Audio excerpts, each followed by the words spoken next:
HIV कसं आहे, आता सगळ्यांना माहिती आहे HIV एड्स आहे. आणि बिमारी पूर्णपणे बसत नाही, त्याच्यावर पूर्णपणे इलाज नाही.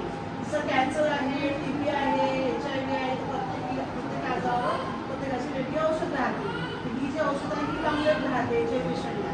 म्हणजे कसं आहे, काही लोकांचा गैरसमज किंवा HIV जरा बाळ लवकर मरण पावलं असं काही मिळाल्याची प्रतिकारशक्ती वाढवण्याचं काम ते औषध करते. आणि हा पेशंट जो आहे HIVचा तो लॉंग लाईफ वाढते. आणि त्या पेशंटला फ्री ऑफ कॉस्टमध्येही औषध देते. म्हणजे मोफत औषध जे आहे ते मोफत मिळते. कुठे पैसे वगैरे दिला आणि अंबाजोगाई ART सेंटरला मिळते.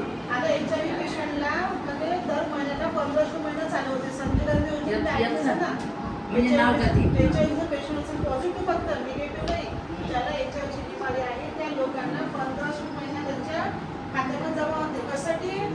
पैसे दारू वगैरे नाही आहे, पैसे त्यांच्या न्यूट्रिशन